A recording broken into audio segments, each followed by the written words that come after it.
Pharmacology.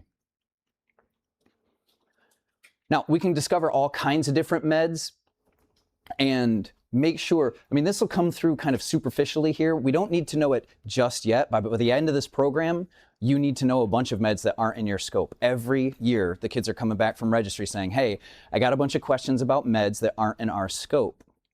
And so we're gonna try to kind of correct that issue this year, but one of the things you can do best is when you do a scenario down there, whatever medications the patient are taking, you should investigate them. If nothing else, ask the adjunct, what is that med and what does it do? We're probably going to create some kind of like weekly submission assignment that's like, or, you know, I'd like to, where it's like at the end of the week, whatever meds were mentioned by all the scenarios, you need to have them on a list and write what they do in summary or something to, because basically when I create scenarios, I'm like, ooh, I'll give them metropolol. Ooh, I'll have this guy take lisinopril. These are good meds to know. But then what happens is we run the scenario, talk about what you did and didn't do, and never talk about the meds. And I'm like, the whole purpose of me putting the med there was so you talk about it and how it might affect them. So make sure you're mindful of that. To summarize the things that you need to know that aren't in your scope, this is the majority of them. These are the groupings of meds that you'd need to know. Now, there's a lot of different ways to look up drug card information or information on drugs. The drug cards are largely best for students. Admittedly, I still have my drug cards I made in paramedic class. The problem is that the drug cards are created by your instructor who has a medical director who approves these things. If I'm teaching you that aspirin is given at 3 milligrams, it's essentially Dr. Rice is saying, yes, I think that's the correct dose. So when you go get a job somewhere, you will have a different medical director and those doses will change slightly, right? It happens every year. People start getting jobs as EMTs and they're like, oh, Mr. Fearon, you taught us all the wrong things. And I'm like, no, your medical director is different as far as dosing. Now, since the medical director can set your protocols and standing orders, that means there will be some changes there. I mean, aspirin's still probably gonna be 324, but it might not be 481 chewable. It might be 1 adult 325. It's stuff like that, okay? The drug inserts are a fantastic resource. Simply looking at the box and reading it, the amount of times in my field, somebody's been like, whoa, why do you do that? And I'm like, because the box said so. Like, they're the manufacturer. Some of them have little inserts you can pull out and it'll talk about how to give the med and some tips and tricks. Honestly, you get on these ride-alongs, open up, ask if you can open up their bags, ask if you can open up some of these boxes, look at some of this information and stuff. I mean, just play with it. It's astonishing how much info is there. Now, I don't have a ton of questions on med legal stuff, but there is 1 or 2 on the module exam. This is my best summary of this stuff, okay? I wouldn't say spend an exorbitant amount of time here, but if you can say 2 or 3 words about each one of these, you're gonna be doing just fine. And so the flashcards I would make are something like this. Pure food and drug. Well, pure food and drug means there's nothing impure in it, nothing hidden in it. What was happening back in that day is people were like, hey, you should use my headache medicine. And the other guy said, well, you should use my headache medicine. And one of them was sneaking cocaine into it. It wasn't doing a lot for the headache, but everybody was like, I feel a lot better when I take yours. So pure food, essentially, I don't ask dates. Don't worry about the dates, okay? I'm not trying to nickel and dime you there. But pure food meant there's nothing hidden in it. That was over 100 years ago. The Harrison Narcotic Act essentially was really the first time that they restricted opioids. I just picture Harrison Ford and Han Solo. The irony is, of course, he was a criminal, not an enforcer. But in any event, first law to restrict opioids. The Food, Drug, and Cosmetic Act, this is essentially where it was like, okay, you have to test this stuff. You can't just say, well, it does this, trust me. We have to start testing it, okay? You're okay. I'm gonna keep walking back and forth, buddy, so maybe slide up there. 1956, we have the Narcotic Act. Narcotic Act is essentially where they're starting to leverage penalties. Not only is this stuff illegal, but now we're gonna pinch you real hard for it. In the Controlled Substance Act, which sets schedules. I definitely have questions on scheduling. Generally speaking, in EMS, we have a few things that go from 1 to 4, Mellon-Potty scale, drug scheduling. I always make the joke, a hole-in-one is what you want. We'll talk about that in a little bit. That's how I remember.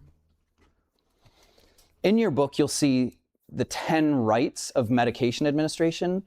I do not care about 5 through 10. I don't even remember what they are. 6 through 10, thank you. I do care about the first 5, and those largely appear on our med check, and I'm going to be more emphasizing med check stuff than I am the 10 rights of medication. But here's what I used to do in the field, even before I knew what a med check was. I made a rule that every time I touched a med, I went over it in my head real quick, and every time I touched a patient with the med, I went over it real quick. I'm listening to lung sounds. I'm like, okay, we got some bilateral wheezing here. I'd like to give you albuterol. It's going to help open up your airways. Are you okay with that? He says, yeah, great. So I grab the med. Now that I'm touching it, it triggers in my mind. I'm like, okay, 2.5 milligrams, SVN, contraindications, none. You allergic to any meds? No. Indication for wheezing. Okay, we're good. All right, we got this going on. And as I'm applying it, I'm thinking 2.5, right? So every time I touched it and every time I touched them, I just go through it. You're required to do med checks with every medication that you administer in this class other than oxygen. Every med other than oxygen, which means every time in a scenario you go to give a med, you take a beat, you take a pause. It's what we call sterile cockpit moments. There are a few moments in your career where nothing can happen except for this thing. One is med checks. You know, Moaz and I have been working together for a long time. We're about to give Rossi some epi, pretty run-of-the-mill situation. We're chilling, we're chit-chatting or whatever. And then I go, hey, med check. He says, go ahead, med check. Everything stops for that moment, right? We always say, you can give a little bit more, but you can never give less. If you give too much of a medication, you can't take it back. But if you don't give enough, it's less of an issue, right? So be careful in giving meds. Sterile cockpit moment. What's another sterile cockpit moment? Can you think of anything in your career where everything needs to pause while this is executed? I don't understand that. You said you can give more. Don't worry about that. I got that from doing drugs, not from being a medic.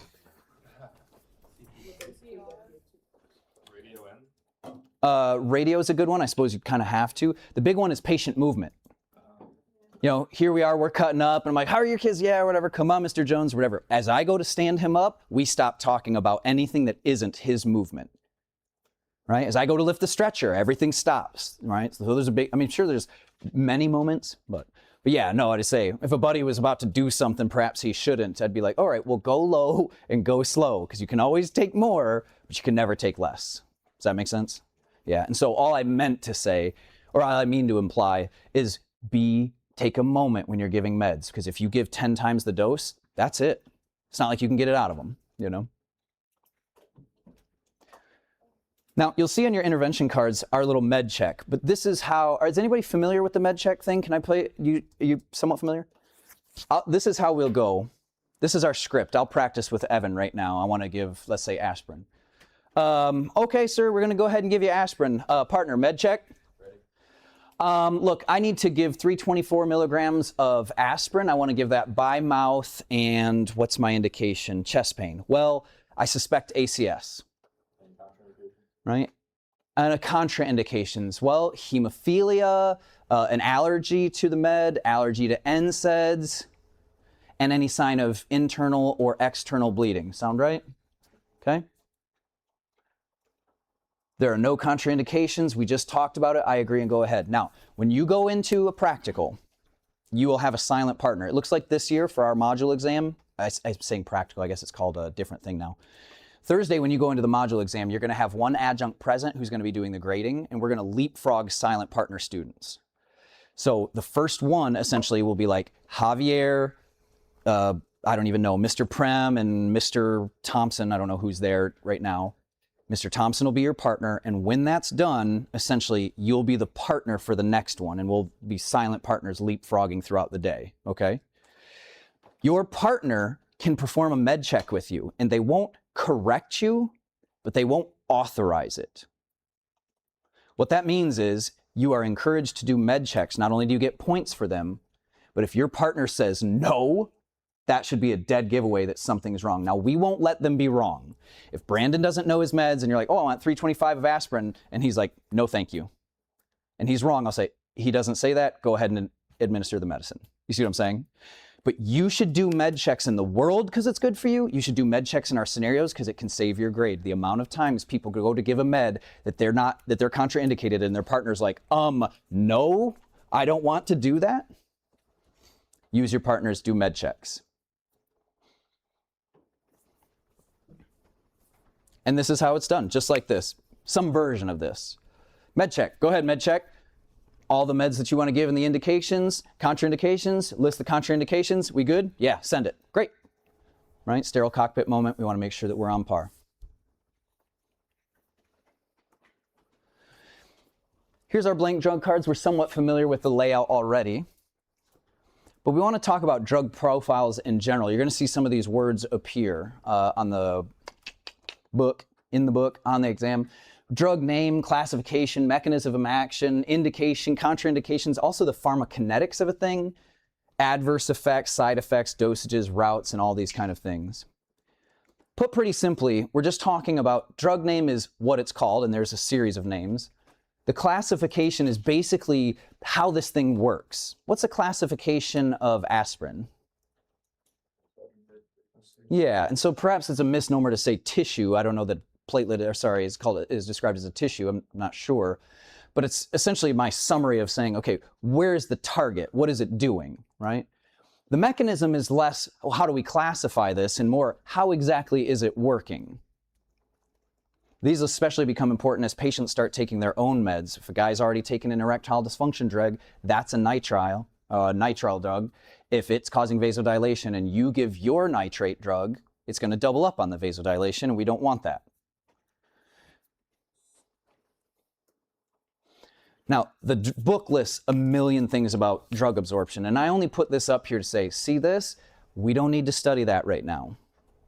I want you to focus patient assessment and airway stuff. I don't want you to spend 2 hours trying to prepare for the module exam, and suddenly you can differentiate filtration and bioavailability. I'm like, no, I'm not trying to do that, okay? We're going far more superficial for now. In my experience, I need to introduce you to pharmacology soon. You learn it over time, okay? One thing I want to talk about, though, is absorption rates. That we have to know. You got questions in there that'll say things like, which of the following is the fastest absorption rate? Primarily what we're talking about is enteral versus parenteral. And enteral is like your entrails, if it's in your GI tract, if it's part of your digestion process from end to end. That means if I give a medication PO per oral, essentially, you're meant to ingest it. That is an enteral medication. A little child who has a history of seizures, sometimes they get rectal administration, PR. That is an enteral drug. It's in your digestive tract, starting at the other end, right? Essentially, with enteral medications, they are slow absorption because of what's called the first pass metabolism. Or put simply, if it's in your digestive process, it has to go through the liver first, and the liver is going to take a chunk of it. So if you get a med that bypasses the liver, i.e. in your veins and things like that, in your bloodstream, then it's not specifically involving the liver on the first pass. And that's the big difference between enteral and parenteral. If you can remember that anything that goes through the stomach is slow, you'll be pretty simple on differentiating this, or it will be pretty simple. I always find that on lists like this, that it's best to isolate the minimal information. If we're looking at an enteral route, you'll see there's 2 rapids and 1 slow, which means I don't have to remember the rapids. If I can remember the 1 slow one, the rest are rapid. You see what I'm saying? We're kind of chunking down the workload on our brain. Like if I said, which of the following is slow, you're like, or I don't know which one is, I know which one is slow, meaning the rest of them are rapid, right? Ingestion, oral, PO, slow. Now, if you look at sublingual and per rectum, there's some Sometimes I've seen different books classify these differently as parenteral, because sublingual is entering your GI tract, but why we give medication sublingual is because it can absorb into the vasculature underneath your tongue, sublingual. But because it's entering your mouth, it's still considered enteral. But the reason it's fast is because a lot of it is done parenterally, right? It's going right into the bloodstream.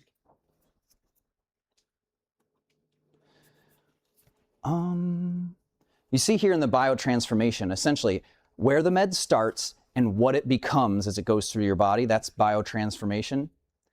The summary is it goes into your stomach where it's digested, it goes into your intestines where it's absorbed. When I say absorbed, I mean goes into your blood. Then it goes into the liver. From the liver, it goes out to the rest of your body through the heart. But the real long version of that is this here, which I don't need you to memorize right now. Mostly I'm trying to impress on you. You see when something gets digested, how much longer it takes? Look at this pathway. The pathway for this is mouth to stomach, where it's digested, into the small intestine. That's primarily where it's getting absorbed. That means that in your small intestine here, it's being absorbed into the bloodstream. And that bloodstream goes through what's called a portal vein into your liver. The liver then takes its share.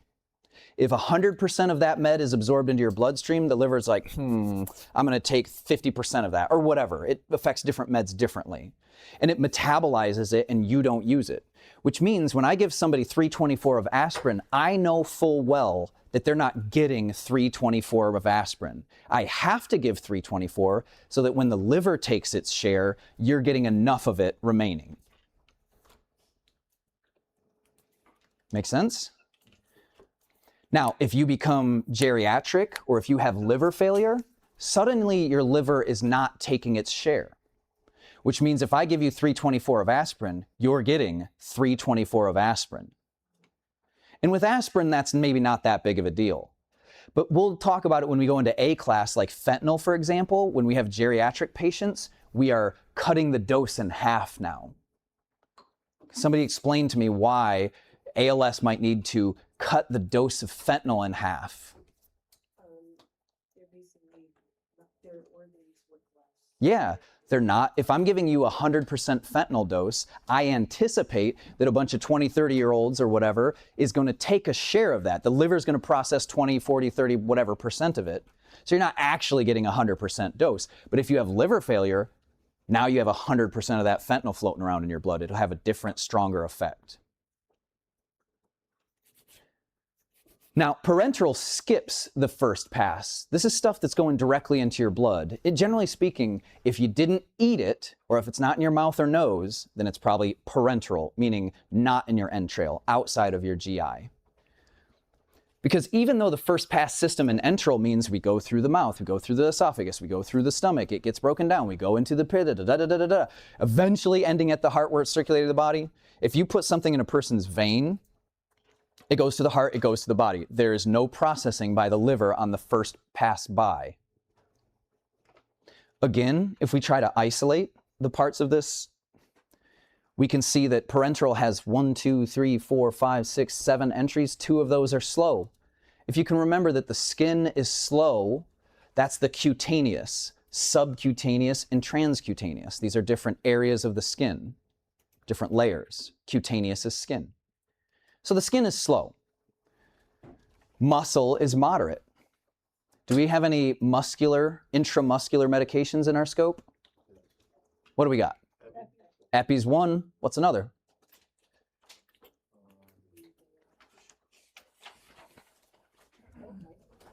Say it again. Non-nitro. Glucagon's another. What's another? Yeah, Narcan's another one. We got a decent amount of IM injections.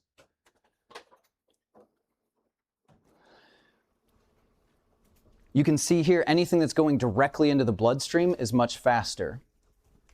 Intravenous and IO. What's IO? Intraosseous. That would be ocular, but a good guess. Bone. As you can see, me putting something into your bone is absorbed about as fast as me putting it into your vein. In the center of your bone is the marrow, and it is very vascular. It's got a easy way of absorbing. You'll see here that inhalation, what med do we have that's inhaled? Oxygen's one, albuterol and Atrovent, right?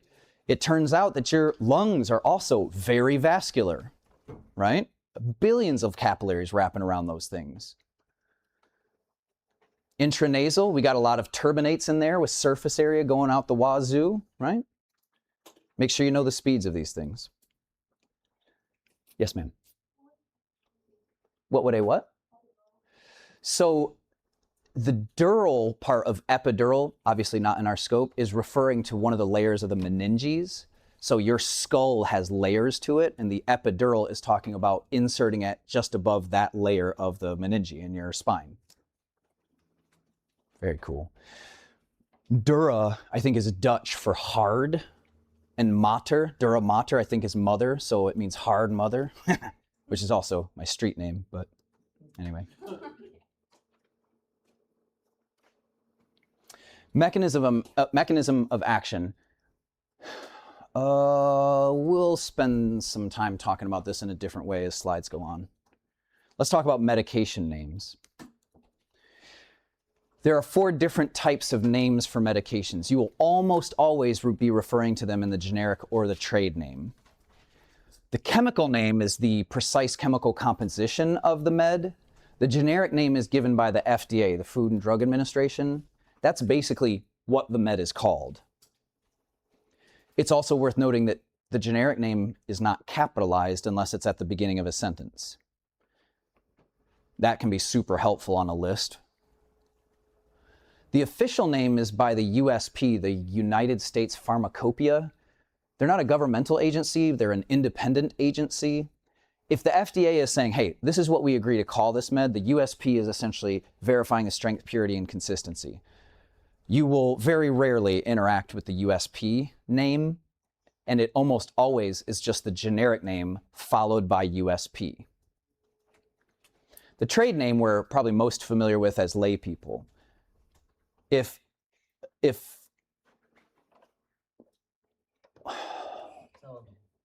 huh? Like Tylenol, would that be the FDA name or the trade name? Tylenol is being sold, right? So Tylenol is the brand name. What is the generic name for Tylenol? Acetaminophen, right? Now I can't do it with acetaminophen, but we can do it with aspirin. Does anybody know what you would, if you went to go buy some aspirin and it wasn't from Kroger, what would it be called? Trade name? Bayer is a trade name. But what is the generic name? It's aspirin. The chemical name is acetylsalicylic acid, ASA.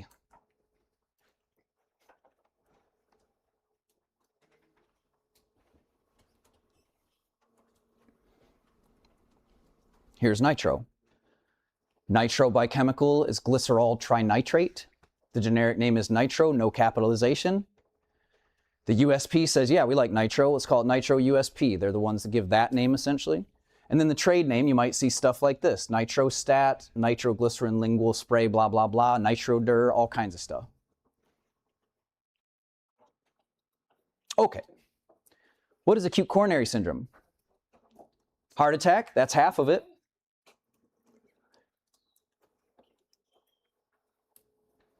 Acute coronary syndrome is essentially a problem with your heart, specifically one of the vessels in your heart. If you're trying to water a garden and you get a bunch of plaque buildup on the inside of your hose, you're not getting out as much water, so your flowers are going to suffer. You with me so far? If it blocks completely, we might call that a hose attack or a heart attack, and therefore your flowers are going to die. Put pretty simply, acute coronary syndrome is either angina. Is there a V in your mind? Is that where you're going? Or heart attack. Angina, I think, is Latin for like tightening or squeezing. Essentially, here's what we're looking at. Everybody give me a vessel like this. This is a coronary artery. This is one of the arteries. We got a circle in our hands. If this is nice and open, we've got blood flowing to our heart, right? Now I want you to take 2 fingers like a chicky nuggy and set it in your coronary artery. Just once, don't move it around too much. Okay. So now we've got a chicky nuggy in our coronary artery. This right here is atherosclerosis. This is plaque buildup. Atherosclerosis, okay? This means reduced blood flow. This is angina, okay? If you're sitting down and you've got angina, if you've got atherosclerosis, your body is saying, I'm actually okay getting 40, 50% of my blood volume right now. I'm just sitting down. But maybe you stand up and start doing a cartwheel and it says, oh, I actually need 100%. And then your body says, I can't. I've got plaque. So you start getting this tightness in your chest where your heart is trying to tell you, I'm not getting enough oxygen. That's what angina is. Incomplete blockage. Ischemia is injury. It's hypoxic. If that ischemic injury, if that tissue dies, we call that infarct. Ischemia is the suffocation. Infarct is the tissue death. If part of your heart dies, it never comes back. Which is why we want to catch this stuff quickly and early. What is a 12 lead?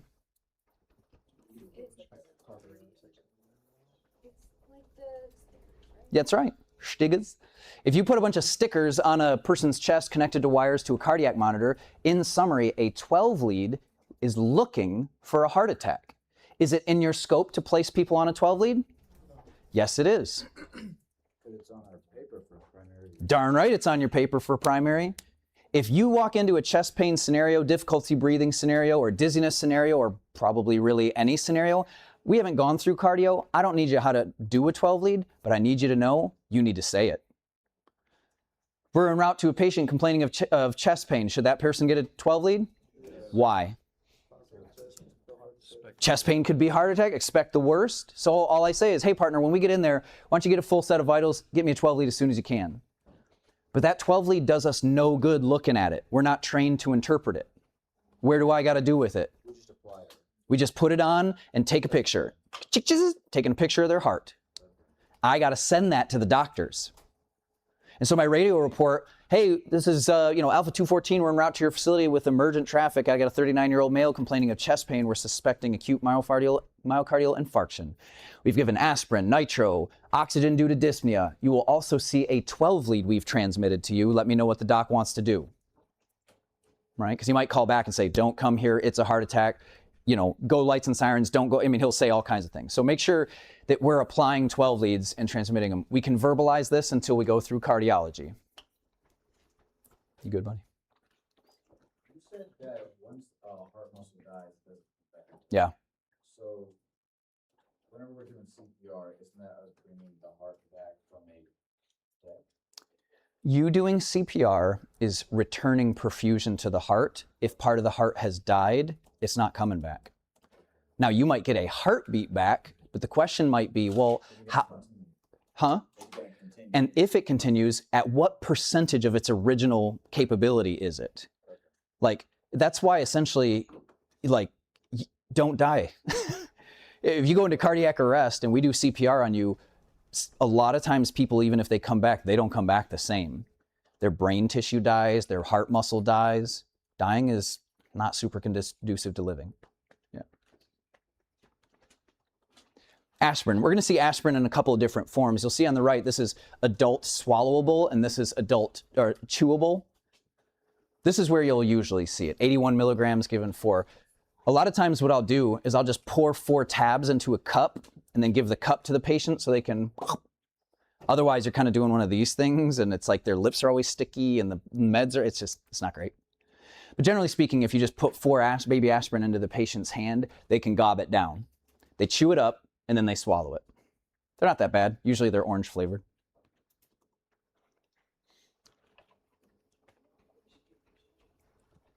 Here's our drug card for aspirin. We're somewhat familiar with this already. We've got a quiz on it. We talk about it being an antiplatelet agent. It's also worth noting that it's an NSAID. How would I know if a patient had signs and symptoms of external hemorrhaging? External. Well, that'd be internal. Well, external, you can see You can see the blood, right? External, you can see the blood. Internal, I might see signs of bruising, right? Say it again. Do you mean blood pooling in the skin? Yep, sure.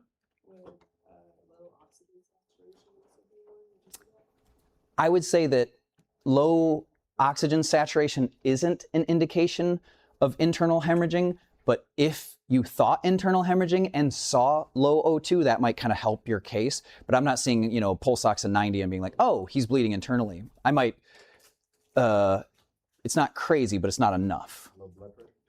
Low blood pressure, not specifically. What I'm saying is every time you go to give somebody aspirin, you ought to ask them about their poop. Yeah, right? Hey, you got some chest pain going on, a couple of questions. Firstly, are you a hemophiliac or do you have a history of hemophilia? Or how I usually said it, do you have any blood disorders, right? Do you have any history of blood disorders? No, you don't. Are you allergic to aspirin? No, I'm not. You allergic to NSAIDs like ibuprofen or anything like that? Because most people don't know aspirin is an NSAID. They're like, no, I'm good. I'm like, okay. Have you had any falls lately? No? Any car accidents? Nothing like that? How's your stool been? When was your last bowel movement? Was it normal? Wasn't loose, bloody, dark? Because essentially a common internal bleed is going to be gastric, and I want to make sure that I'm not giving it to him. Now, here comes one of those things. Aspirin, is it a profoundly powerful medication? Yes, it is.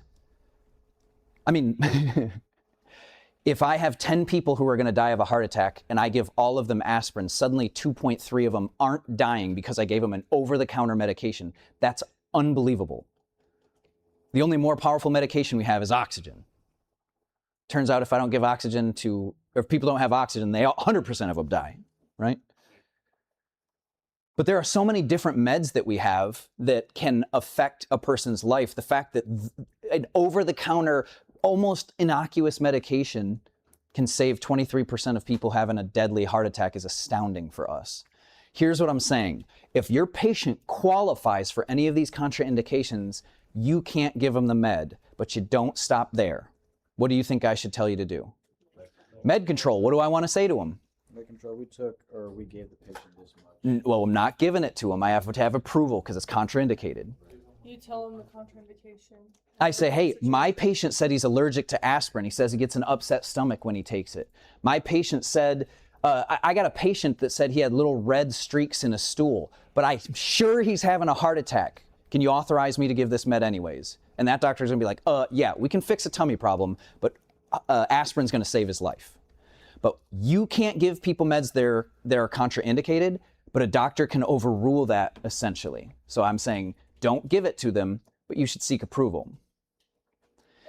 Didn't you also say that even if we do get approval, it's still on us? I think it's best to say it's ultimately on you, but if you consider that this med is in your protocols, is a standing order, you were certified, trained, credentialed, and licensed, you're safe in that way. Okay. Why would I say auscultate the lung sounds of all chest pain patients? If you're about to give aspirin, why would I say listen to lung sounds?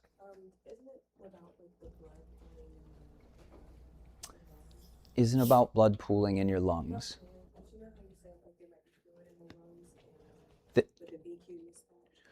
Whew, these are all good words. These are all super good words. Is that a hand, Destiny? Yeah, because if you hear wheezing, you can lean more towards like albuterol. And sure.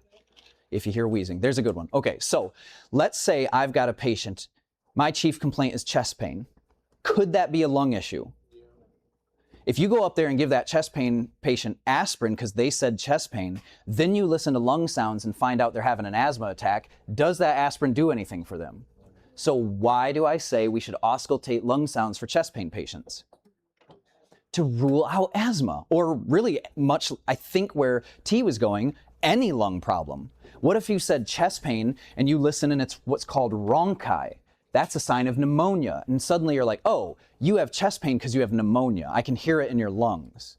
So again, here's one of those meds with aspirin where I'm like, I got all these indications and contraindications, but there's a host of good questions to ask. Now, if you're in a practical and we've got an asthma patient and you give them aspirin, you're probably not losing a bunch of points. Well, no, that's not true. That is not true. You'll lose a ton of points. I forgot.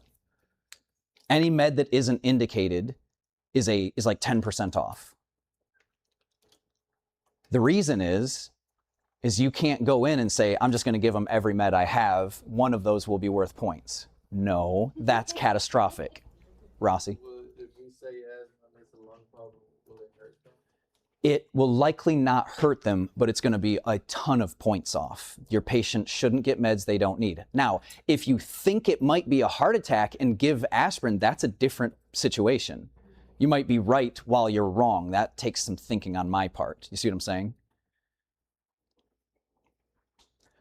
But hopefully it's enough for you to essentially make the case for these things. Now, aspirin is antiplatelet, but it's not a blood thinner. It's not thinning your blood.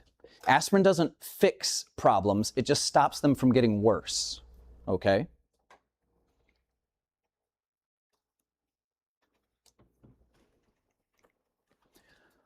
These are, this is aggregate.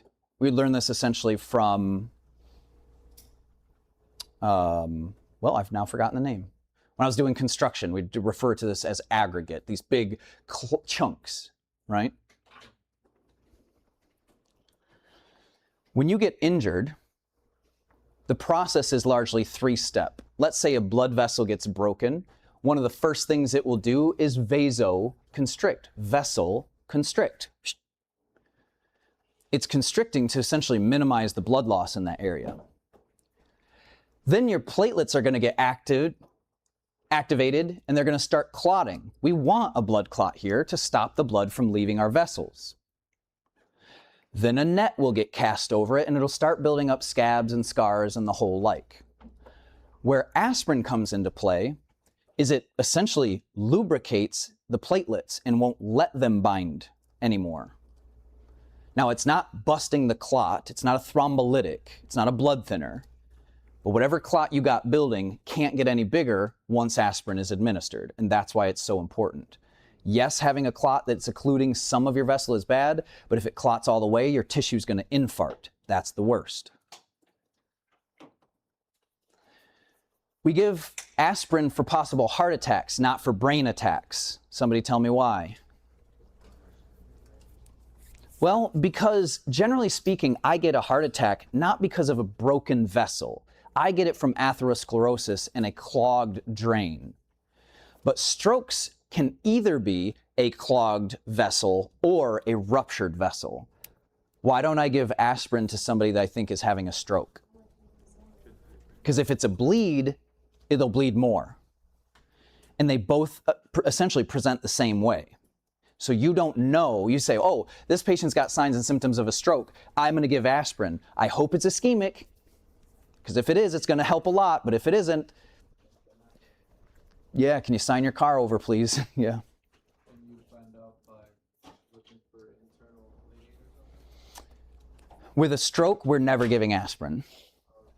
With a stroke, we're never giving aspirin. And you know that already because it's not on the indication. We'll take a quick break right here.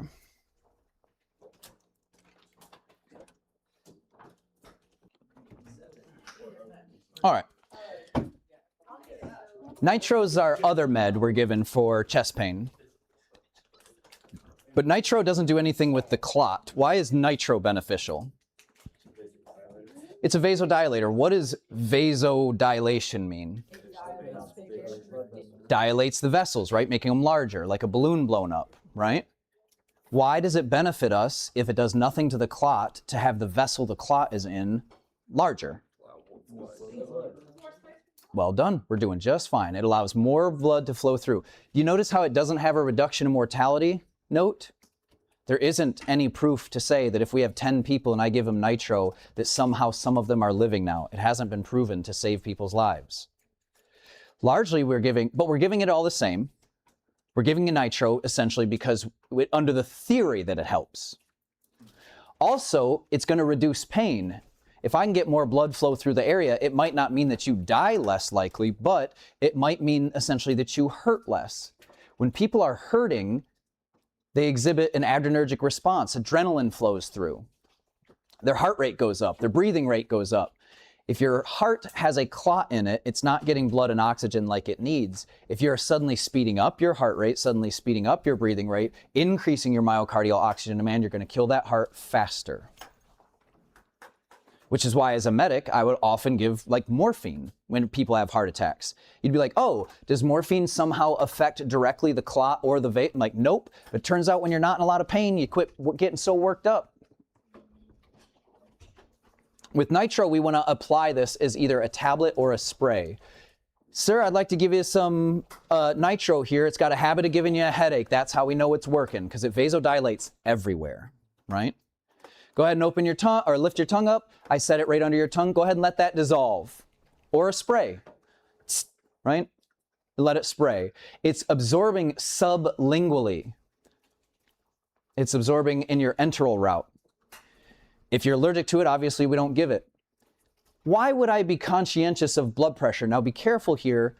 It doesn't say hypotension. It says a systolic BP of less than 100. Is a systolic blood pressure of 99 hypotension? It is not. Be careful with that number, right? Why is it important to be mindful of their systolic blood pressure? Kayla? Because if the blood pressures are low, we increase the space because That's right. Yeah, the idea is essentially it's a volume and container issue. Let's just take this as a vessel, right? I've got a bottle of red water in my hands, half full. If I vasoconstrict, if I reduce the container, you see the pressure going up? If I do the opposite, if I vasodilate and I release pressure, you see my relative volume going down? Now the volume itself hasn't changed. Relatively though, it has, right? So essentially what I'm talking about here is that if you cause widespread vasodilation on a guy who already doesn't have enough blood, that's going to have a massive negative effect on him. So we need to, you say, well, can I give nitro in the primary? Well, sure, you can, but what do you have to know? The blood pressure. You've got very tricky questions coming up for the module exam says, hey, here's a patient that in every way needs nitro. His skin looks good, his this looks good, he's got chest pain that feels just like his last heart attack. Here's his respiratory rate, here's his heart rate. What should you do? And you're like, well, I don't know his blood pressure, so I can't give nitro. Sure, check his blood pressure. This bottle has 50% of it filled with water. When I squeeze it, thus reducing the container size, it looks like I have more volume, but the volume didn't change. The container did. So the same amount of fluid in a smaller container is going to change the relative volume.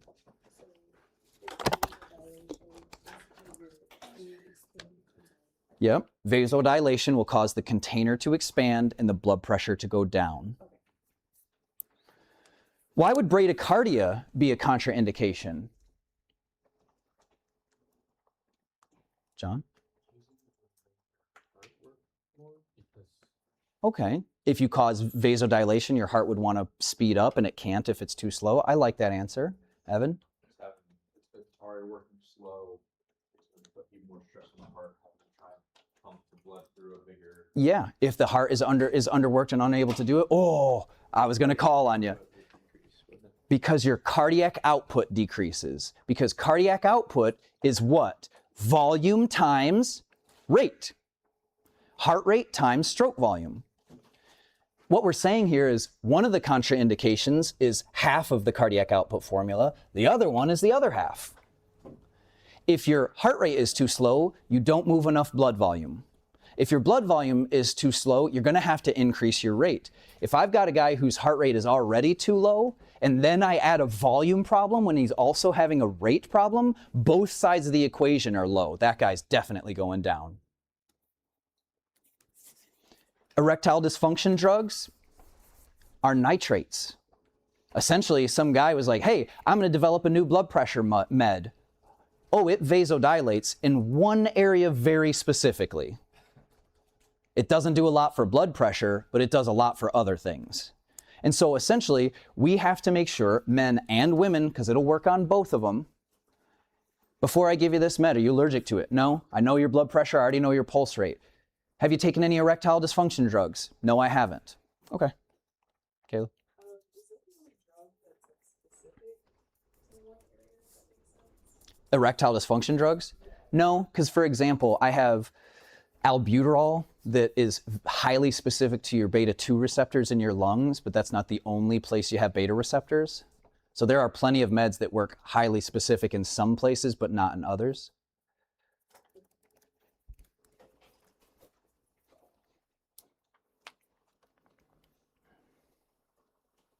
Here's a bunch of different pictures essentially of vessels, and so we could talk about dilation. Just know that a lot of meds come in patches, transdermal patches. It's not in an EMT scope, but nitro patch is a common one. People are prescribed nitro. Oh, I'm so glad. One of the most important things, not most important, but an important thing for nitro is that it's one of the only meds that is in our scope, but they have to be prescribed it in the first place for us to use it. Your EMT bags has every med in your intervention cards except one. Why doesn't your EMT bag have nitro in it? Because it has to be at the house when you get there. It's the only med that we assist with. Is that a question? So if they have nitro, but it's a transdermal patch, we can't give it to them? Technically, yeah. Transdermal is not, so I would call med control, and say, hey, my patient is prescribed nitro through transdermal, and the doctor's going to be like, why are you even talking to me? I'm like, oh yeah, you don't know my scope, of course. Sure. So yeah. Let's say that a wife is prescribed nitro. You get there and you think the husband's having a heart attack. Can you assist the nitro? No, because it's not prescribed to him, right? Let's say you show up on scene, the guy takes Tylenol. Tylenol is a bad example. He takes Toradol. He takes medication to reduce his pain. Can you say, hey, I recommend you take that med? No, it's not in your scope to assist that med. You have a question, Rossi? So if he wasn't prescribed, like let's say like he ran out, like the bottle was at his house, but he ran out. Yeah. You just take him to the hospital and immediately like give him something else. Like what? Aspirin. Well, you give him aspirin regardless. The question was, what if you arrive and your patient is out of his prescription? I would say, well, you don't have it with you, so if he doesn't have it either, then you're not giving it. Take him to the hospital and give him aspirin, which is a big deal. Part of the reason I bring up these transdermal medications is, can you see now, let me ask you, if nitro is in a transdermal patch and you arrive to find a patient who's dizzy because they are hypotensive, what do you think I want you to do with that patch? Take it off and then wipe the skin clean. That's like showing up to see some guy with a heroin needle in his arm, half full of heroin, and you're like, I think my first intervention here is going to be Narcan. I'm like, no, take the needle out. You could argue, but it's an impaled object. Shut up. Right? That's why I show up and a patient essentially, well, let's not go that direction. In any event, if you see a guy with a med patch and there's a possibility that it's negatively affecting him, you might want to take the med off. If you're not sure, call med control. I have a mysterious patch here with 123N on it. Doc, what should I do? Right? So make sure. This is part of the reason why I'm like, hey, we are doing physical assessments on medical patients. And you're like, why? Why would I have to look at the back and shoulder of a medical patient that has no complaints of trauma? Well, because I didn't have time to talk to you about transdermal nitro. I had to have you practice it. You see why now it's maybe important? We're looking for patches. What about a diabetic person? We're looking for pumps, right? Guy's unresponsive, too much insulin is killing him. If you don't find the pump on him, you give him all the sugar in the world, it might be an issue. You might not be able to help him, right? So we need physical assessments on all patients.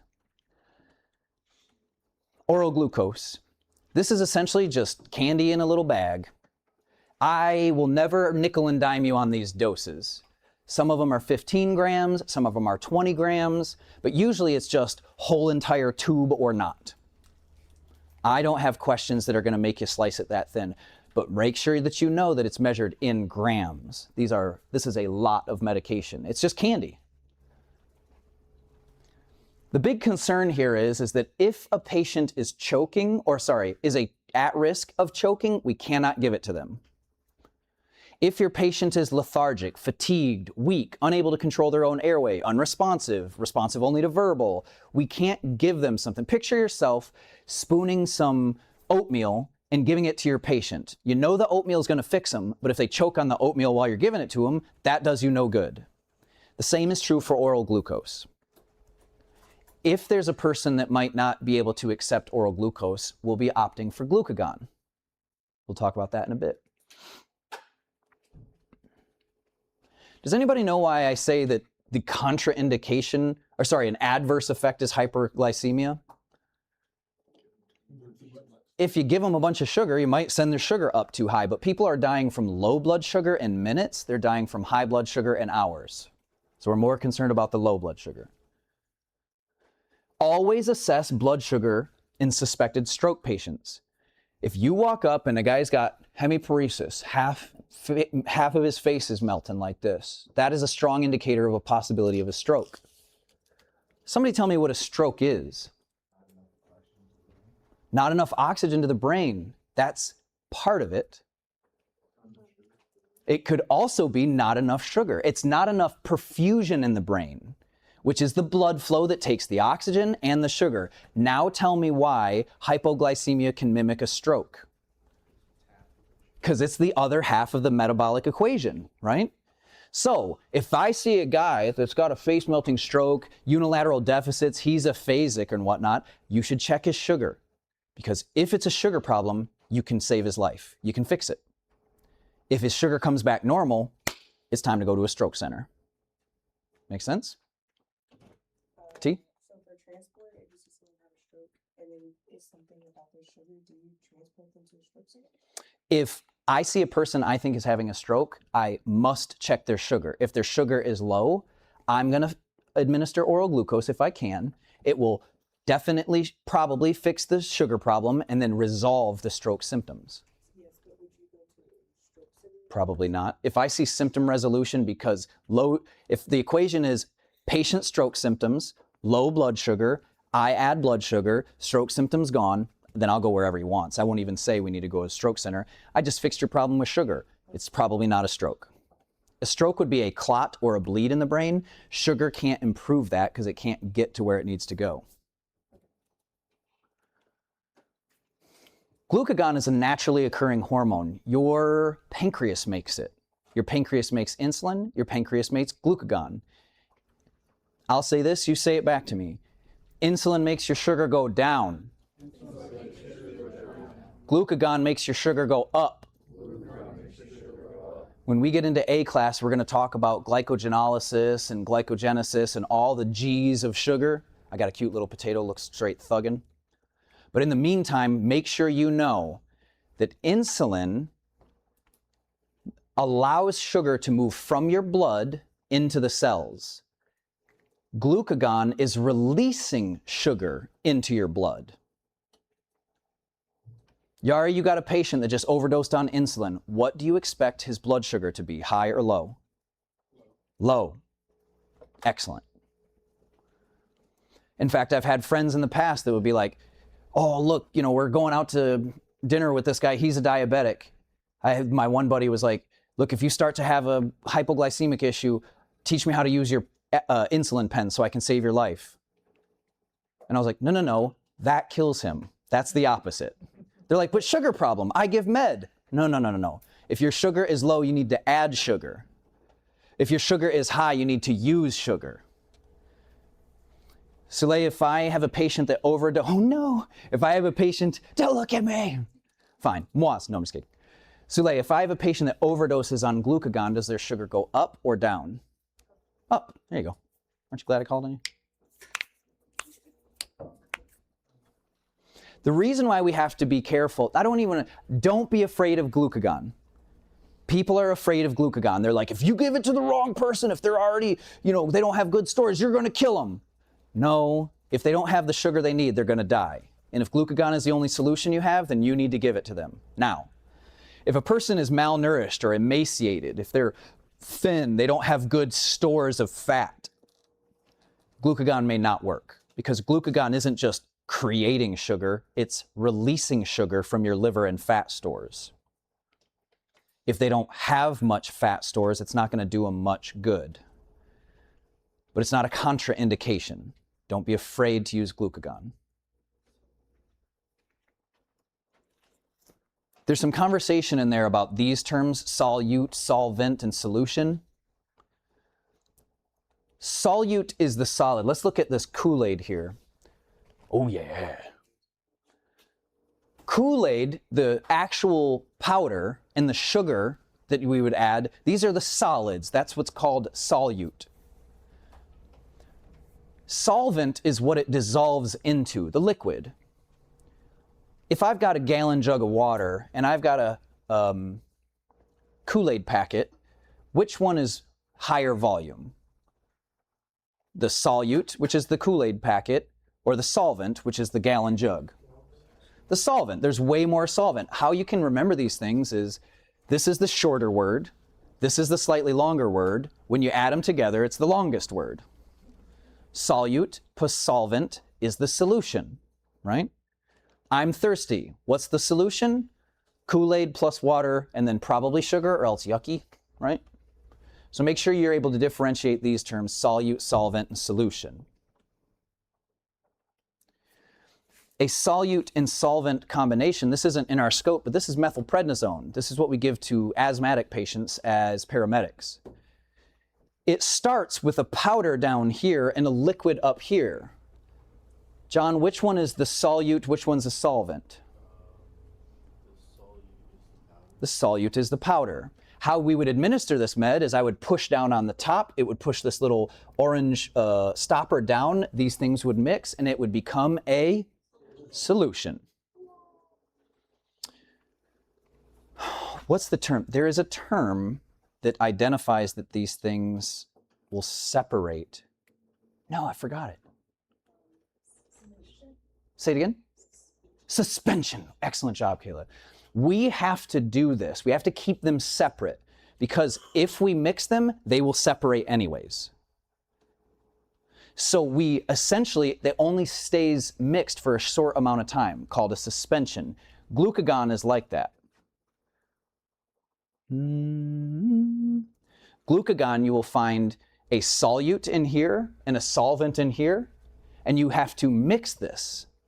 And while it's mixed, you administer it, because if you let it sit, it's going to dissolve or become inert, or sorry, separate or become inert. So we keep these separate. That's called a suspension. Excellent job, Kayla. Now, glucagon is given intramuscularly. Traditionally, where we're doing it is the side of the thigh. Now, we've got a lab where we're going to give some IM injections to each other on the arm. But generally speaking, glucagon is better absorbed through a large muscle called the vastus lateralis, or the side of the thigh. It's the same place we're administering epi, and epi is intramuscular as well.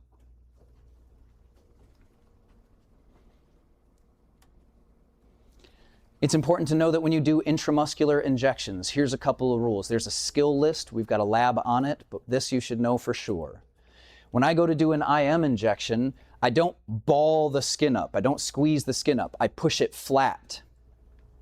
When I ball the skin up, I'm pulling up the adipose tissue and I'm putting it sub-Q. This guy is touching next to the needle and he's pushing it flat. He's trying to get through the fat and into the muscle. We want to inject this intramuscularly. The angle is 90 degrees. As far as how far you push it till you can't. Everyone give me a thumbs up. Bend your thumb. Now, generally speaking, this is about an inch on most people, okay? That's about an inch. On the average adult, they have an inch of adipose tissue, of fat in their bicep, average adult, which means you have to, on most adults, push that needle at least past 1 inch to even get it in the muscle. Which usually means when the medics would use this for sedation, we'd use things like Haldol and Versed. They'd call me up and say, hey, because I'd work as supervisor, they'd say, hey, I don't understand, my med isn't sedating people. I'd say, well, what needle did you use? They said, well, I used the IM needle. I said, there are 2. One is about 2 inches long, that's for adults. And they're like, no way, that's crazy. It's not crazy. If you want it intramuscular, you have to go through about an inch of adipose tissue. They'll also say, well, did you squeeze it or did you push it down? They say, well, I squeeze it. I say, okay, so you're adding even more tissue to it. You push it flat, 90 degrees, either the bone will stop you or you'll run out of needle space. It'll bury right to the hub. Selena? What if you have a really obese patient or a really buff patient? Sure, like me. Obese in parts, buff in others. Yeah, generally speaking, you might need an appropriate needle size, essentially. I will say, generally speaking, even with obese patients, less so with buff patients because they're more muscle, less fat. That one's pretty easy. But generally speaking, as long as you get a needle in this area, in the deltoid, over an inch long, you're going to be okay.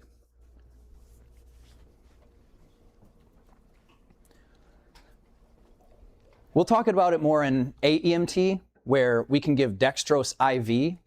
But generally speaking, as far as which one to choose here for Candyland, as long as we want to go least invasive to most invasive. Even though an IM injection might be pretty simple, I walk up, vastus lateralis, pow! It's always better to do non-invasive things. Go ahead and eat some sugar, see if it fixes your problem, okay? So oral glucose is to be given if there's no choking concern. If there is a choking concern, we go to glucagon. Alicia? Determines what kind of glucose you have in your bag. Because when we did it with Mr. Thompson, we had the 1 and the 2. And he was like, yeah, you just put in your finger. How is that less invasive if I'm going around in there and the side of your mouth? How is, okay, you shouldn't do that. Oh, that's what he told us. I get it. It's a thing I often have to tell clinicians because basically, as clinicians, we'll show up and a person will be unresponsive. And sometimes we're just like, put some on the lining of their cheek. And we're like, they're not going to choke on that. But it's never going to be the right way on the registry. So sure, did I do that a bunch of times in the field? Yes. Is it always the wrong answer on the registry? Yes.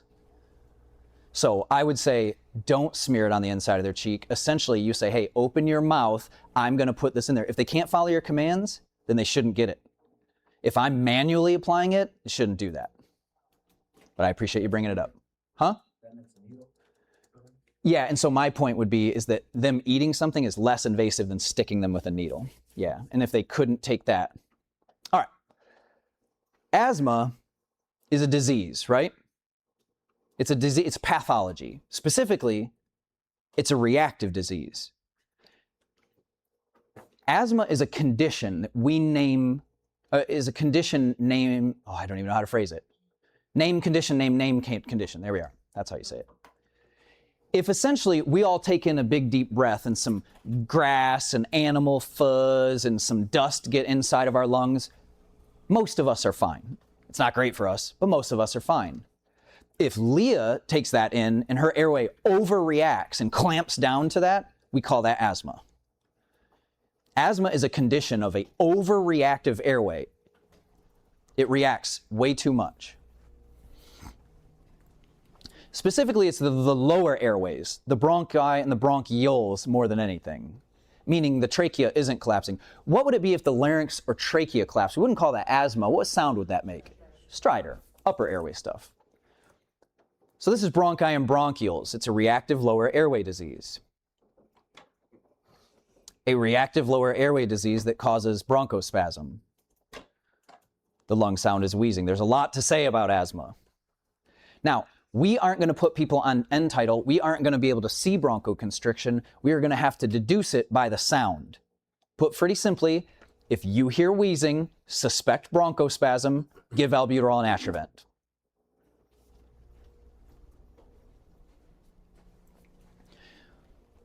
Bronchospasm is what we describe here. Here we've got a normal airway on the left, and you can see it constricted on the right. Yes, it's got some mucus in it, but the emphasis is that the muscle of the bronchioles are clamping down. They're reacting to the thing that was in the airway. And it can react so extreme that it completely clamps down the bronchiole, which is not allowing what to happen in the alveoli? Gas exchange, which refers to it going into the bloodstream, back and forth, right? Can you die from asthma? Yes. How do you die from asthma? Lack of oxygen and lack of CO2 getting out, which makes you acidic as heck. So yeah, if gas is not exchanging, you can die, right? Now, asthma is the chronic condition. People are diagnosed with asthma, but bronchospasm can happen to anybody. Bronchospasm can happen to people who have the chronic condition asthma, but it's also part of the allergic reaction. We're not treating asthma with albuterol, we're treating bronchospasm. Which means if I've got a patient with bronchospasm because they got stung by a bee, might they benefit from albuterol and Atrovent? Yes, absolutely, because we're not treating asthma, we're treating bronchospasm. Now, our first line treatment for allergic reaction is epi, not albuterol, but just make sure that if you give them albuterol, you're considering albuterol and Atrovent if they have bronchospasm, which you aren't going to know, but you can suspect it. How do you suspect bronchospasm? Lung sound. Wheezing is the primary one. There's another one. Accessory muscle use is good. Wheezing for sure. Should we do the whistle game again? What? He said no whistle. No whistle. What if it's clamped down so hard you don't hear anything? Well, it depends on areas, right? So I might just hear maybe some of the bronchioles are constricted and some of them are very constricted and some of them aren't at all. So I would say, hey, this is why I was careful there. I didn't say if wheezing, give albuterol. I said if you suspect bronchospasm, which traditionally is coming through, wheezing is a dead giveaway. 90% of the time, that's what's going to get us there. Huh? So like the silent chest? Possibly. Diminished lung sounds, silent chest could be indicative of that. Sure. Rossi? So if you have stridor and wheezing, give both. If I have stridor and it's not choking, it's allergic reaction, which means I'm giving epi. If I hear wheezing and the epi will fix the wheezing sometimes. But if it doesn't, albuterol Atrovent. So again, to recap, if I think this person's having an allergic reaction, my first line drug is epi. If his airway clears up, his stridor clears up, but he still persists with wheezing, then I'll give albuterol Atrovent. But a lot of times, albuterol and, we'll talk about it in a bit here, but albuterol and epi are in the same family, in a similar family. They are both sympathomimetics. They're both adrenergics. One is high octane gasoline, the other one is gasoline. So they work similarly. Epi, the reason why I'm not giving epi instead of albuterol is because epi doesn't just work on the lungs, it also works on the heart. It also works on the vasculature. So I'm not saying, usually epi is going to fix it, but it's not our first line treatment for wheezing. Usually albuterol is, because it's more specific to the location. Now, with our medication, it's a small volume nebulizer, SVN. Generally speaking, what we're going to do is we're just going to open up this plastic top, usually just take the T off, pour in the albuterol, pour in the Atrovent, and then you turn the oxygen on enough for it to smoke. That oxygen is going to blow through the nebulizer, and that air is going to carry the medicine on it. Now, it's also worth noting, whatever viral load that person has, if they've got pneumonia, you are about to get it for sure. You're about to take their virus and spread it around the ambulance. So be mindful of that. You can usually tell the difference between people who worked during COVID and who didn't, because people who didn't work during COVID are like, man, I'm a hero. If my patient is sick, I give them albuterol. That's our job. And I'm like, dude, whatever you give them in that small little ambulance, you're going to get too. I think it's up for you to decide whether or not you do that. Now, you'll see here that albuterol is a bronchodilator, adrenergic. That means it works on the sympathetic nervous system.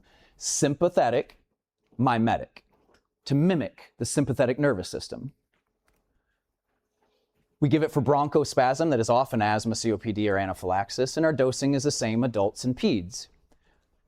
Because it works on the sympathetic nervous system, yes, it will cause bronchodilation, but it'll also raise your heart rate a little bit. But it's not a contraindication. Somebody tell me why a person who is having trouble breathing might have a high heart rate. Because they're compensating. If you can't breathe because of bronchospasm, your heart rate will go up to move what little oxygen you have around faster. So even though This gives minimal tachycardia. We're not worried of tachycardia. He's probably a good thing that he's tachycardic. Me giving him albuterol is probably going to lower his heart rate because it's improving his breathing.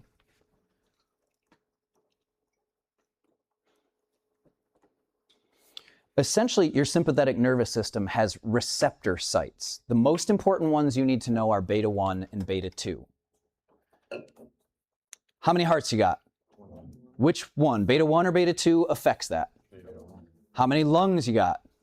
2, beta 2. Pretty easy, right? If I said, hey, where are your beta 1 receptors, where would you say? Very good. So if I gave you a med that affects your beta 1 receptors, what am I doing to your heart? Doing what it does, yeah. Largely increasing the heart rate. Beta 2 is in the lungs. So albuterol is what? Beta 1 or beta 2? Beta 2. Beta 2. Which one is epi? Both. Right? It's a beta 1, a beta 2, and an alpha 1, which refers to your peripheral vasculature. It makes your blood pressure go up. Okay, here's how I want to explain how the sympathetic nervous system and stuff works. Let's talk about it in regards to beta 2 receptors. This is a bronchial into alveoli. You with me? The sympathetic nervous system wants to cause dilation. Your sympathetic and parasympathetic nervous systems are essentially balancing you into homeostasis by causing opposite effects to occur. Okay? If I gave you a bunch of epi and albuterol, it's going to mimic your sympathetic nervous system, causing dilation. If you had a medication that affected your parasympathetic nervous system, it would cause constriction. And whichever stronger effect is happening determines the dilation or constriction of your bronchioles. You with me?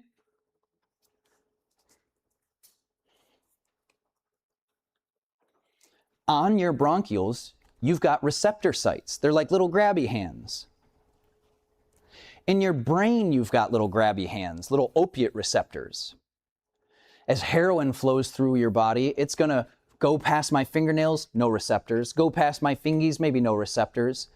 Goes past my arm, no receptors. When it finds a receptor, a little heroin receptor in my brain, it's going to connect and it's going to jingle that light switch, and I'm going to have a great time.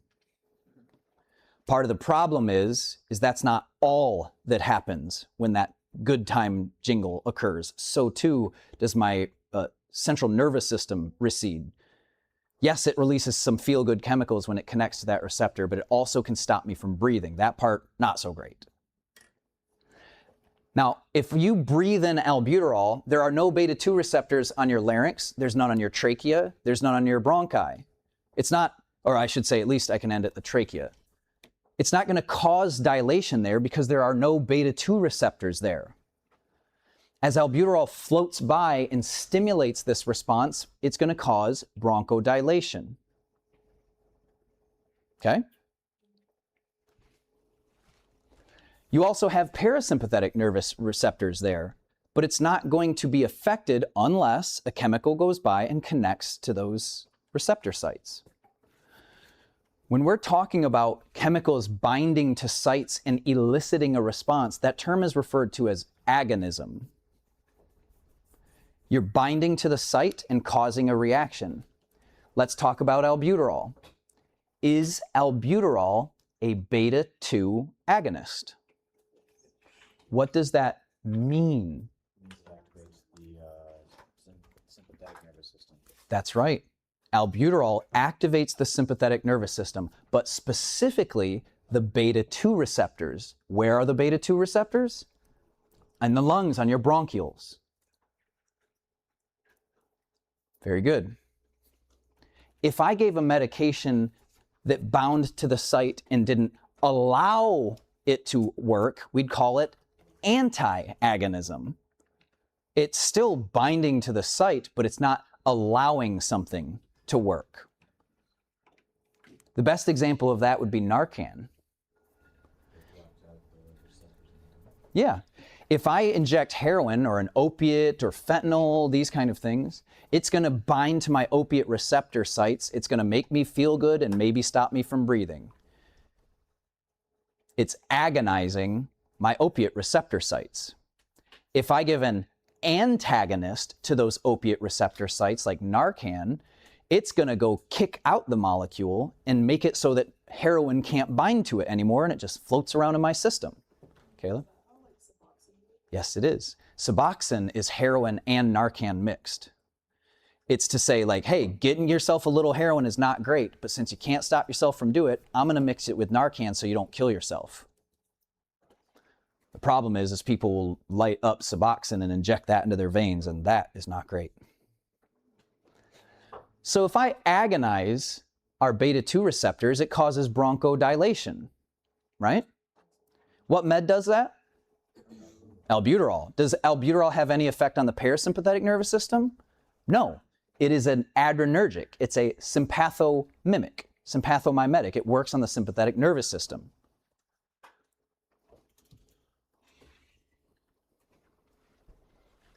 If you think about it, a lot of people use a little gas pedal, gas and brake. I think it's better like a faucet. Let's say your sympathetic nervous system is like the hot water handle. I can make the bath water hotter by turning up the hot water, right? But I can also make it hotter by doing what? Turning off the cold water. That's how the sympathetic and parasympathetic nervous system are working. They are mixing, and whichever one is on more is the winner. So albuterol is doing what in this metaphor? It's increasing the hot water. Right? Because albuterol is an agonist of the sympathetic nervous system. It's increasing it. Guess what Atrovent does? Atrovent causes bronchodilation not by adding hot water, but by decreasing cold water.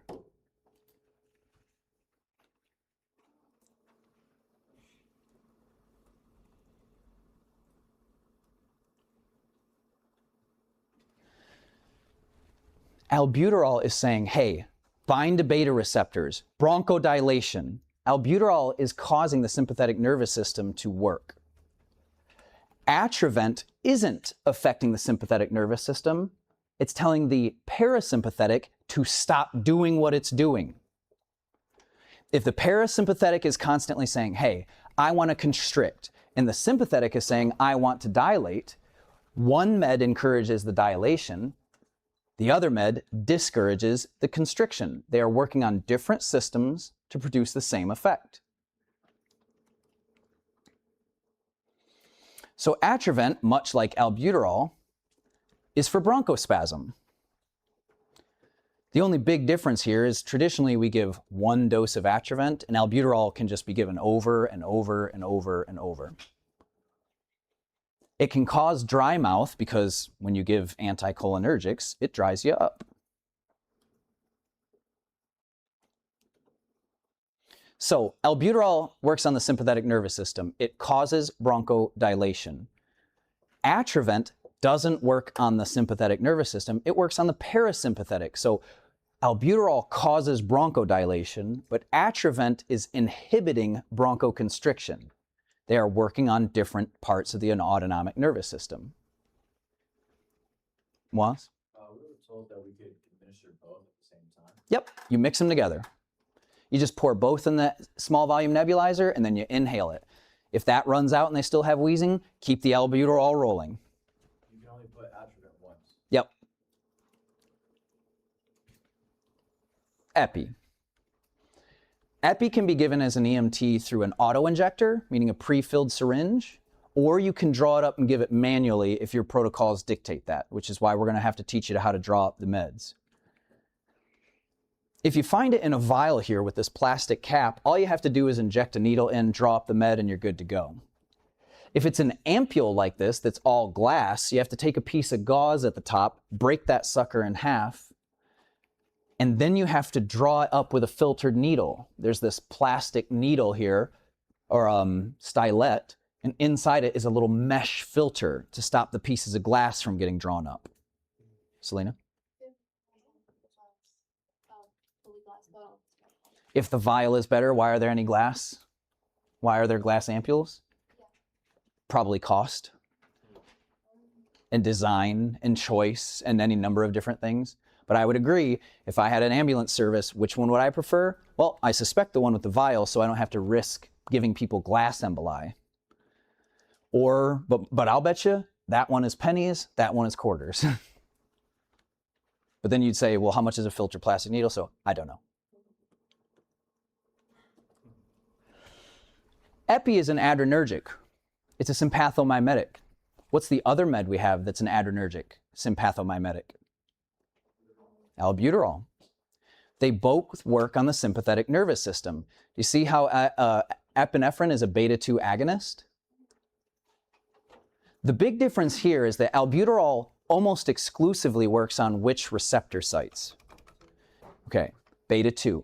What's more important for you guys, especially coming up on this module exam, it is more important for you to have memory than it is understanding.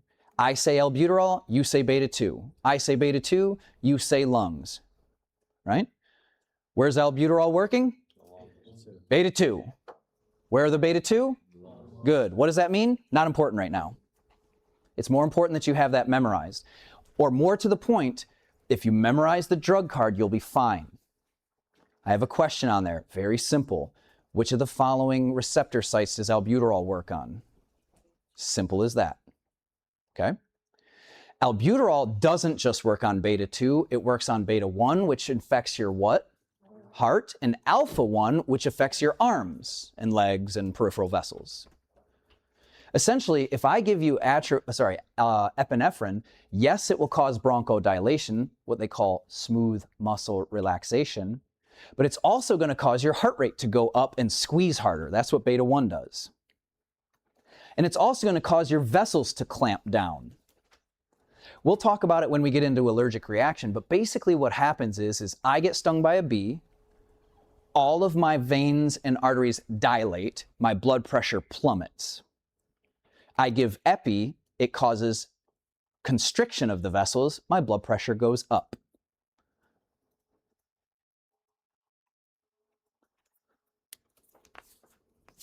Now you see how the indication is anaphylaxis?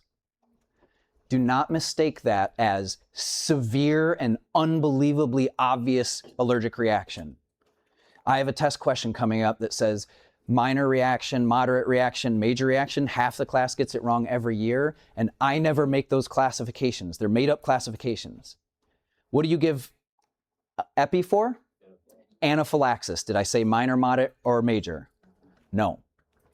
Anaphylaxis. What happens is people are so used to saying, oh, I'm going to give you epi when it looks severe. No, you give it when it's anaphylaxis, regardless of its severity. We don't chase allergic reactions, we let them chase us. Be aggressive with your medications. Now, the definition of anaphylaxis changes, or not changes, but can have some specificity. Let's just look right now at the red language here, ignore hypersensitivity. Generally speaking, you're going to hear half my adjuncts define anaphylaxis as 2 or more body systems.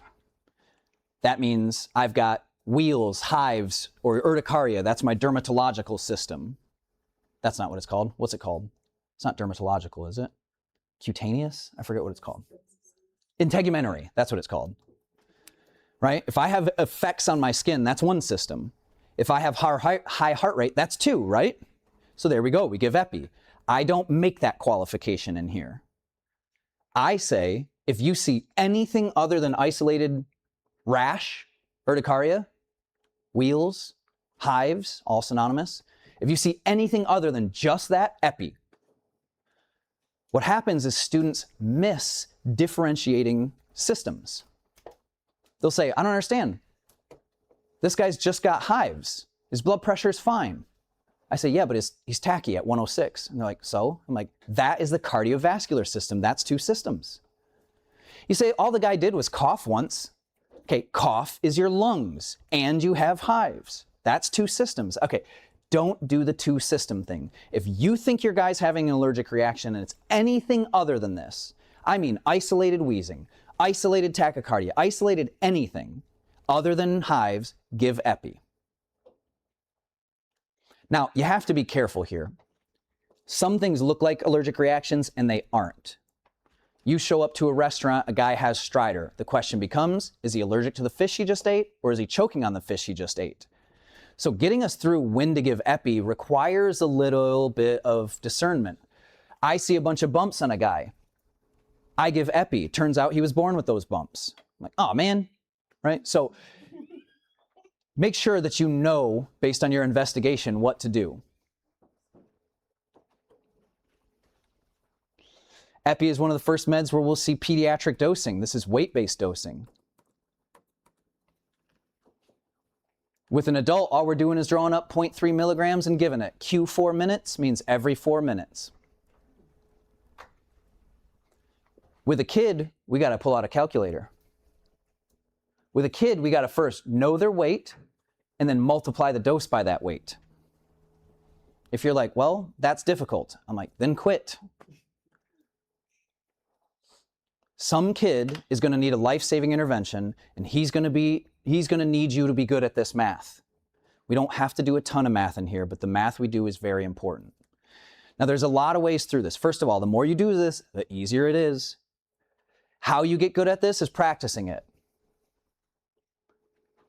If you get a kid that's 10 kilograms, how much epi am I giving them?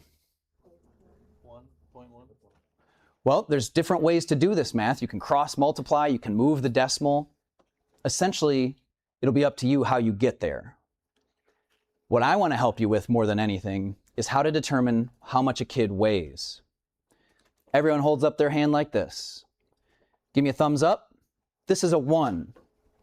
This is for 1-year-olds. How old? 1. Because we start with a 1, it's 10 kilograms. When people mess this up, it's because even though we're going up by 5, they are accidentally starting at 5. How old for the first one? 1. There's a 1 and 10. That's how I remember it, right? We start with a 1 for the weight and a 1 for the age. What's the next age? 3, 5, 7, 9. They're associated kilograms. 10, 15, 20, 25, 30. If you're a 7-year-old, what is your average kilogram weight? 25. If you're a 3-year-old, what's your average kilogram weight? It is surprisingly accurate. This changed most of our careers when a guy came up with this. They'd be like, oh, we're en route to a facility with a 6-year-old unknown child. I show up, 6-year-old on the ground. Hey, Dad, how much does he weigh? I don't know. He's not breathing.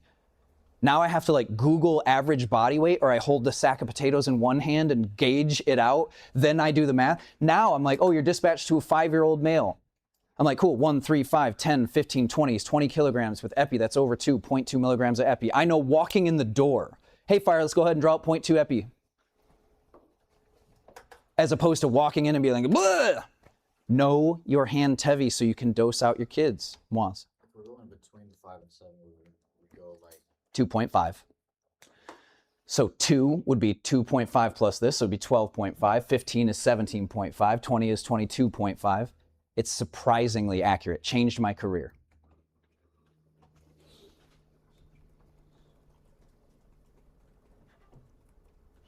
Make sure you're familiar with these terms: summation, potentiation, and antagonistic. What we're saying is that some meds work together. Metoprolol is a beta blocker. That's a med you definitely need to know. We've heard of beta before. What's beta referring to? the heart and the lungs. Heart and the lungs. If this is a beta blocker, what do you think it does to your heart? It blocks the beta receptor and therefore doesn't allow it to squeeze as fast or as hard. They're limiting a person's blood pressure by restricting what their heart can do. Lisinopril works differently. If you take metoprolol and lisinopril, that's like adding 1 and 1 is 2. One is working in one way, the other is working in another, and your blood pressure goes down. Some meds don't just get added together, some amplify it. One example of this is grapefruit and basically anything. Grapefruit will inhibit your metabolism, and so you get way more dosing than you thought you were gonna. You take a pill, you eat grapefruit, it stops your liver from metabolizing it, Therefore, you get more of that med than was intended. Antagonistic kind of has the opposite effect. That's like giving a med, giving a neutralizing med. The point is essentially, we have to be careful with potentiation especially.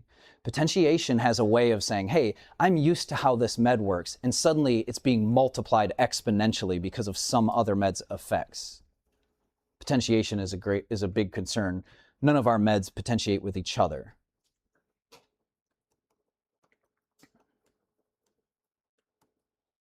This is your summary from agonism and antagonism here, talking about how heroin might bind to your feel-good sites, releasing dopamine and inhibiting your central nervous system.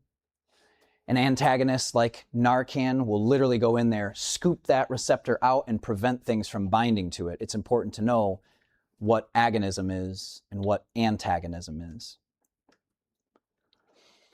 Narcan can be given intranasally, and it can also be given intramuscularly.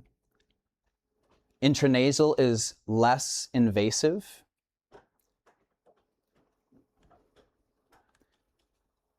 Be careful with this, essentially. If you give somebody Narcan and it doesn't work, give it to them again. Now, it'll take a few minutes sometimes. I, anecdotally, have not found intranasal Narcan very effective. As a medic, I almost never did it. I just start a line on the guy and give it IV. It works instantly. IVs aren't in your scope. But when you become an AEMT, I'm going to be like, yo, throw a line in the guy and give him IV Narcan. The amount of times I've shown up and fire's like, we gave 4 milligrams intranasal, and I'm like, well, he's still not breathing. I'm going to start a line and give IV. So essentially, if you give an intranasal Narcan and it didn't work, give it again. It's important to note, essentially, that I want you to BVM people before you give Narcan. Part of the reason for this is if a person needs Narcan, it's not because they're altered, it's because they're not breathing. If a dude did a bunch of fentanyl and he's breathing just fine, it'll be the easiest call you run all day. You don't need to wake that guy up. He's about to be very disappointed.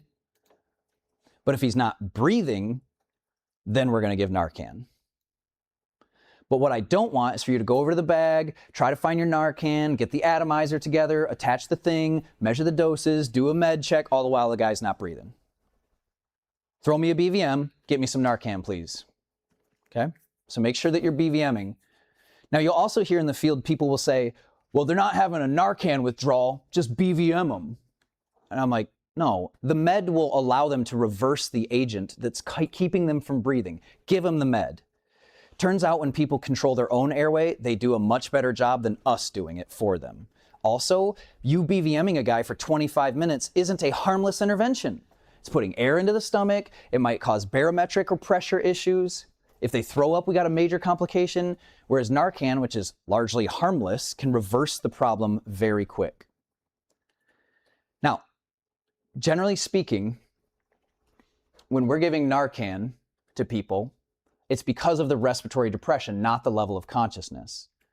But I don't want to walk in and see somebody that's got pneumonia or an asthma attack that's so bad, I just give them Narcan because Mr. Fearon said respiratory depression. We want to have a suspicion of opiate use, not narcotics, opiate. Opiates are a specific type of narcotics, like codeine, fentanyl, heroin, and the like. It essentially doesn't work on other things. Make sure that when you give it, essentially, you're aware that it is also not totally innocuous. Turns out when you ruin people's high, sometimes they wake up pretty mad. Sometimes when you give them Narcan, they'll throw up. I forgot to mention, Epi makes them throw up big time. And I always forget until they puke on my student. I'm like, go ahead, get in there. Go ahead and give Epi. It's first time. All right, go ahead and make sure you do it right. Blah, blah, blah, blah, blah. And then the guy's like, oh my God, thank you so much. I'm like, oh, that's right. You have a lot of histamine receptors in your stomach. I forgot it makes you throw up. My bad. So just be aware of that stuff. Make sure you can differentiate these terms, meiosis, mydriasis. One is pinpoint, narrowing, constricted. The other is dilated. Listen to me when I tell you this. Constricted pupils doesn't mean, constricted pupils are usually only caused by light or opiates. Also, organophosphates, we'll get into that later. If you got a guy with constricted pupils, it's either the light you're shining in his eyes or opiates. Now, if a person has been taking codeine for their back pain for the last 30 years, sometimes they live with constricted pupils. So it doesn't mean they're overdosing because they're constricted. Okay? Additionally, you can have complete CNS depression. You can take enough of an opiate to stop you from breathing and it not cause constriction of the pupils. What I'm saying is don't go over into your patients, lift up their eyes and be like, oh, pupils are fine. Guess we can skip Narcan. No. The fact that he's not breathing and there's a mound of opiates next to him is enough to make us give it. I see. I had a guy, I was working once. The guy was ODing on some type of, he's crushing up Percocets, codeine, opiates. And I had a student, and the guy had crushed up powder all over his chest. He had the straw on his lap, and in his mustache, it was caked with powder. And my student said, sir, have you been ingesting narcotics? And he looked at her, and he looked at me, and he looked back, and he was like, obviously. I've been, it was amazing. I'm like, babe, what do you think that is? Sugar? Crazy. Anyways, so make sure that you are using the CNS depression, the lack of breathing, as your major indicator. Don't say, because his I have tricky test questions coming up where it's like, patient took a bunch of pills for his back pain, now he's not breathing, his pupils are normal. Make sure you're looking at Narcan. Codeine is, yeah. Look, know this list. Know this list. These are things that slow you down and stop you from breathing. These are things that will cause you to be on the right side of the triangle. If you go into our test or into the field not knowing that benzos will stop you from breathing, you're going to have a problem. Know this list. I don't have specific questions yet, but we'll trickle them in as we go. It won't just say benzos anymore, it'll say Xanax, which is a benzo. You'll need to know that later. Right now we'll say opiates, or opioids, largely synonymous. I'm not saying heroin and fentanyl, but later I will. You'll need to not just know what opiates are, but which meds are opiates. Alcohol can stop you from breathing. And sometimes when you mix these things, they can be definitely potentiated. Like if you mix benzos and alcohol, that is a killer. Make sure you know the opposite of that, the meds that speed you up. Cocaine, meth, PCP, these are all stimulants. Nobody's doing a bunch of cocaine and then stopping breathing. Nobody's doing a bunch of meth and then getting their respiratory drive slowed down. These all mimic your sympathetic nervous system. Now, can you die from cocaine and meth and PCP? Sure, but it's not because it slowed you down. It's because it caused a heart attack or a stroke or dysrhythmia. So if you arrive to find a patient who's tachycardic, should you think stimulant or opiate? If you arrive to find a patient that's bradycardic, are you thinking benzo or cocaine? Right? You need to be aware of the things that slow you down and stop you from breathing, and aware of the things that speed you up. Yeah. Oh, that's why people take cocaine to take away their like drunkenness. Like they need to like. Yeah, it's called candy flipping. Like if you take a lot of times they'll mix it. Well, not mix it. Basically, in a lot of these meds, you take it, there's a come up phase that's not very comfortable. You spend a couple of hours having the time of your life, and then you drop lower than where you started. So people will take a med that's a stimulant to recover from that drop. Because it feels amazing. No, why would you drink and do coke? Like they do that a lot. I don't understand. Well, apparently we had very different childhoods. I'm glad that you were very loved. Sometimes people do heroin. I remember my partner asking me, why would someone do heroin? That's so stupid. And I'm like, well, maybe because the only person that should have loved them molested them their entire life, and the best part of their day is heroin, and nothing else good happens, you know? People do it because it feels good and it works, my son, that's why. There's an additional thing, not just candy flipping where you recover from it, but where you do speedballs and you take them at the same time.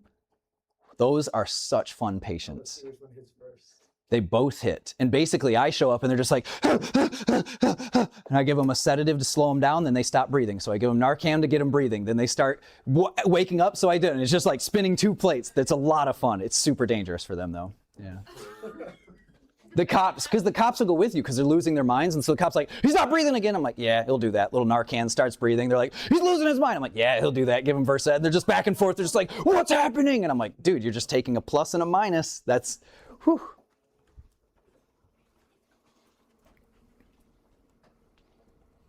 Make sure you know your drug classes.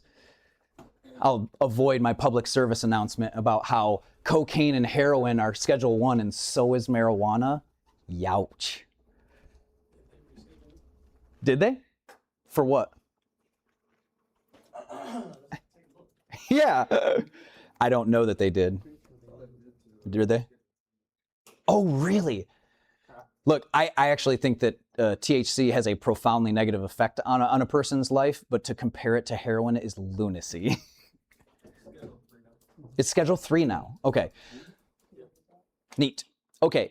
Pregnancy categories are not a thing. I think they're still included in your book. They are not a thing. You won't see X, A, B, C, D. You won't see that. Now each drug is classified on its effects. It comes with paragraphs instead of a letter. Just know essentially that some meds that are good for mom are bad for fetus. Not any of our meds, but it's a thing. But it's a correction we need to make regarding the book. Make sure you know your oxygen stuff. We had drug cards on it. You got plenty of questions. Look, there's airway and pharmacology on this module exam. You're going to have a bunch of questions that are getting you to differentiate which type of intervention to use.